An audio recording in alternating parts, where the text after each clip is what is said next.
Good morning बच्चों। आज दिनांक 31 जुलाई 2021 वर्ग प्रथम से दिसंबर तक विषय गीता पाठ संस्कृत अध्याय 2 श्लोक नंबर 58 पढ़ाई होने जा रही है। आप सभी लोग जो भी सुनने वाले बच्चे हैं शांति मन से सुने, पवित्र भाव से सुने और गीता पाठ में जो भी लोग इसे सुनेंगे या श्रवण करेंगे वे मनोवांछित फल प्राप्त करेंगे। तो आप लोग गीता पाठ अध्याय 2 श्लोक नंबर 58 का सुनने का प्रयास कीजिए।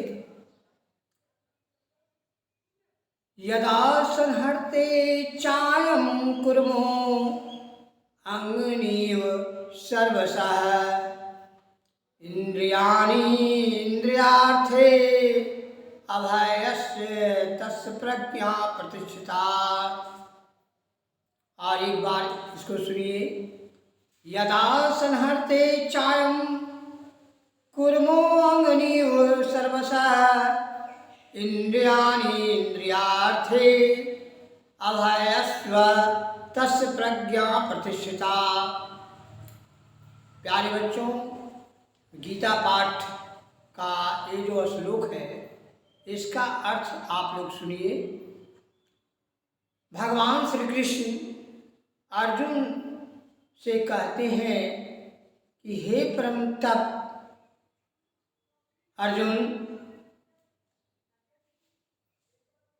कछुआ जो है सब ओर से अपने अंगों को जैसे समेट लेता है वैसे ही जब यह पुरुष इंद्रियों के विषयों से इंद्रियों को सब प्रकार से हटा लेता है तब उसकी बुद्धि अस्थिर हो जाती है। ऐसा समझना चाहिए।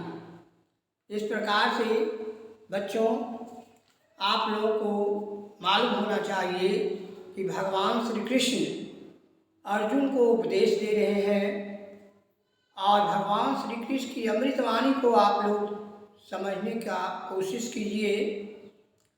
अर्जुन ने ही भगवान श्री कृष्ण से प्रश्न पूछे थे, सवाल किए थे कि अस्थिर बुद्धि क्या होती है, अस्थिर बुद्धि किसे कहते हैं। तो अस्थिर बुद्धि उसे कहते हैं जिन्होंने इंद्रियों पर संयम कर लिया है।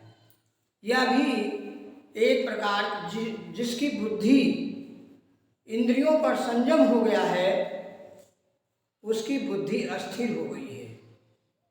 भगवान श्री कृष्ण अर्जुन को उपदेश दे रहे हैं। इसलिए बच्चों आप लोग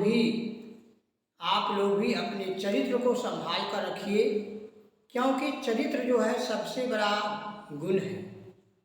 यदि सर्वचरित्र पर थोड़ा भी धब्बा आ जाता है तो मनुष्य का नैतिक स्तर नीचे गिर जाता है, पतन हो जाता है। इसलिए भगवान श्री कृष्ण का कहने का तात्पर्य यह है कि मनुष्य को अपनी इंद्रियों पर संयम रखना सबसे बड़ा कर्तव्य समझना चाहिए। जिन्होंने इंद्रियों पर संयम कर लिया उनकी बुद्धि अस्थिर हो गई।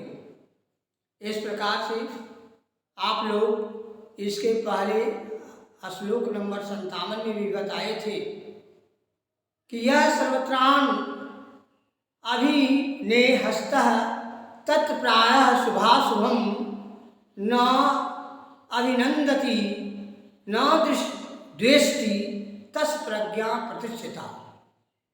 इसका मतलब क्या होता है बच्चों? जो सभी परिस्थितियों में अनासक्त रहता है और न ही शुभ फल की प्राप्ति से हर्षित होता है और न विपत्ति से उदासीन रहता है, वही पूर्ण ज्ञानावस्था में उसकी बुद्धि अस्थिर हो जाती है, वह अस्थित मुनि के तुल्य हो जाता है। इसलिए आप लोगों को बतलाया गया था कि मनुष्य की बहुत सी परिस्थितियाँ आती है, उस परिस्थितियों पर धैर्य रखना चाहिए और परिस्थितियों से उबना नहीं चाहिए, क्योंकि मनुष्य का जीवन जो है संघर्षमय है, संघर्ष ही जीवन है। इसलिए आप लोग सबसे पहला काम यही है कि आप लोग अपने कर्तव्य पथ पर डटे रहिए। कर्म सबसे प्रधान होता है, इसलिए आप लोग पढ़ाई लिखाई पर विशेष ध्यान दीजिए, मन लगाकर पढ़िए और अपने यहाँ कर्तव्य पर डटे रहिए। जय हिंद, जय भारत।